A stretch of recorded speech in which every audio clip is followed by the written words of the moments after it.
लेकिन हम लोगों को इस कमेटी से ज़्यादा उम्मीदें नहीं हैं। अगर हम पे न्याय नहीं होगा तो हम पूरे देश स्तर पर आंदोलन करेंगे। अगर 10 दिन के अंदर ये हमारे पक्ष में कुछ नहीं करते हैं तो हम लोग एक बहुत बड़ा आंदोलन करेंगे।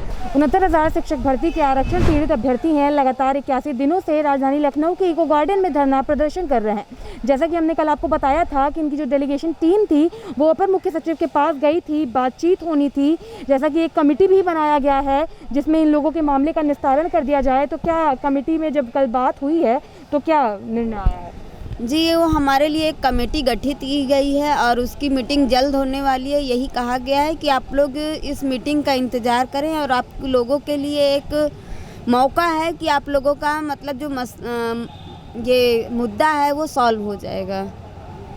कितनी उम्मीद लगती है कि ये जो कमेटी है ये बनाना आप लोगों के लिए फ़ायदेमंद होगा? देखिए, ये एक तरह का आश्वासन है या रियलिटी में कुछ है ये तो वो जाने, लेकिन हम लोगों को इस कमेटी से ज़्यादा उम्मीदें नहीं हैं। पिछली बार भी 2011 वाली भर्ती में भी इन्होंने यही किया था। आज आप देख सकते हैं 2011 वाले केवल उस कमेटी का रिपोर्ट सार्वजनिक करने की मांग को लेकर धरने पे बैठे हैं। तो इस कमेटी से भी हमें कोई ख़ास उम्मीदें नहीं हैं। फिर भी हम इंतज़ार करेंगे 10 दिन। उसके बाद हम लोगों का फिर से एक प्रेस कॉन्फ्रेंस के ज़रिए हम लोग एक डेट निर्धारित कर देंगे और उस डेट पर हम लोग पूरे यूपी स्तर पर हम लोग अपना आंदोलन करेंगे। क्या कहेंगे सर, जब कल आपकी डेलीगेशन टीम अपर मुख्य सचिव के पास गई तो क्या बात हुई? बातें बहुत हुई हैं। उन्होंने कहा है कि आपके मांग निस्तारण करेंगे और हमारे ग्रुप मेंबर्स को भी इसमें शामिल किया गया है। लेकिन मैडम, जैसे अभी बहन ने कहा कि बचपन में जब हम रोते थे हेलीकॉप्टर के लिए तो हमें प्लास्टिक का एक हेलीकॉप्टर दिया जाता था कि यही हेलीकॉप्टर है। तो उस समय जो कि हम बच्चे थे और हमें बड़ा विश्वास होता कि हाँ हेलीकॉप्टर यही है। इस समय जो कमेटी का गठन हुआ है वो प्लास्टिक का हेलीकॉप्टर ही हमें समझ में आ रहा है।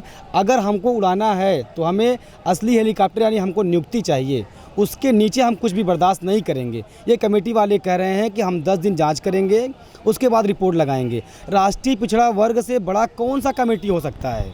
2017 या 16 में इस कमेटी का, इस संवैधानिक संस्था का गठन हुआ। खुद मोदी जी ने गठन किया है, संवैधानिक संस्था है।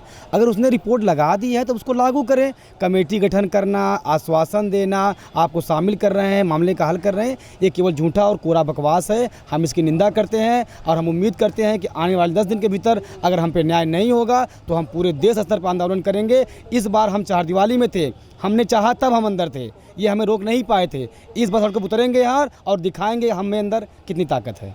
जैसे कि 10 दिनों का फिर से एक तरीके से आश्वासन ही आप लोगों को दे दिया गया है, तो क्या 10 दिनों तक यहीं बैठने का इरादा है? बिल्कुल, हम लोग 10 दिन तक लगातार बैठे रहेंगे और ये हम लोगों का महा आंदोलन देखकर ये कहीं ना कहीं विभाग और प्रशासन एकदम डर सहम गया था, जिसकी वजह से 4 तारीख को हम लोगों का महा आंदोलन 6 तारीख को था।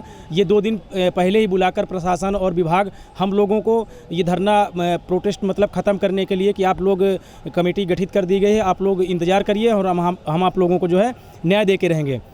लेकिन जब हम वहाँ पे गए तो बघेल जी जो है, जो सचिव हैं विभाग के, वो खुद लगातार बोलते रहे कि हम लोग आपको न्याय देंगे। हमने कहा सर आप तो कभी जवाब ही नहीं लगाए हैं, ना आयोग ने, हाई कोर्ट ने, कहीं भी आपने नहीं जवाब लगाया। जो ये आयोग की फाइंडिंग हुई है वो दूसरे तरीके से निकाली गई है, यानी 75 जिले को जो आप डाटा प्रस्तुत करते हो विभाग के द्वारा, उन्हीं लोगों को बुलाकर यानी बेसिक अधिकारियों को बुलाकर ये डाटा की फाइंडिंग हुई है और उस रिपोर्ट के माध्यम से पता किया गया है कि 18,598 की जगह में आप ओबीसी को मात्र 2637 और इस तरह से 3.86% यानी आपने 27 की जगह रिजर्वेशन दिया और 80 भाइयों को 16.6% 21% की जगह में आपने दिया। तो ये महा आंदोलन ऐसे लॉलीपॉप ये 2011 से कई बार देते चले आए हैं और हम लोगों को यहाँ पे ये लगातार कम से कम शिक्षा मंत्री से लेकर पूरा विभाग कम से कम 10 बार आश्वासन दिया है। तो हम लोगों को ये आश्वासन या लॉलीपॉप हम लोग योग्य हैं, सब समझते हैं हर चीज़ को बेहतर ढंग से, इनसे ज़्यादा बेहतर ढंग से। तो हम किसी बहकावे में ना आकर हमारा जो प्रोटेस्ट चल रहा है बस ये है कि एक इंतज़ार करना भी जो है ठीक होता है कि विभाग को टाइम देना। अगर उसके बाद ये नहीं करते हैं तो इससे बड़ा जन आंदोलन करेंगे, फिर इनकी जो है धज्जियाँ उड़ जाएंगी। और भी लोग हैं, उनसे भी बात करेंगे। क्या कहेंगे सर, कमेटी भी बना दी गई है, कल तक एक खुशी की लहर भी थी कि शायद कुछ होगा, अभी क्या उम्मीद है कमेटी पे? कमेटी पे हमें उम्मीद नहीं है भाई। जो नया करेंगे 10 दिन हम देखेंगे, उसके बाद महा आंदोलन करेंगे और पूरे यूपी स्तर तक करेंगे। जितना स्प्रे करेंगे उसके बाद 22 मई को हम देखेंगे अपने स्तर पर, हम अपने लग जाएंगे। देखिए, अभी हमें जो है कमेटी के ऊपर कोई विशेष बातें नहीं करनी है, क्योंकि देखिए ये मीठी गोली देते हैं हर एक बार की तरह। इस बार भी ये जो है हमको मीठी गोली दिए हैं और अगर 10 दिन के अंदर ये हमारे पक्ष में कुछ नहीं करते हैं तो हम लोग एक बहुत बड़ा आंदोलन करेंगे और उसका खामियाजा इनको भुगतना पड़ेगा और इनकी सरकार को भी भुगतना पड़ेगा।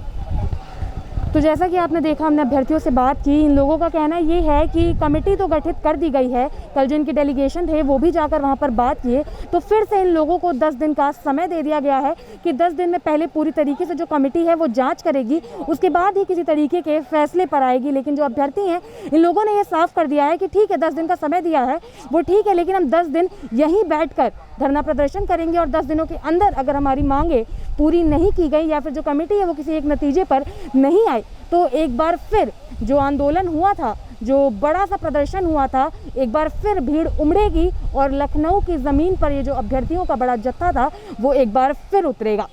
फिलहाल के लिए इतना ही। कैमरा पर्सन अभय के साथ मैं शिवांगी, JMD खबर, लखनऊ।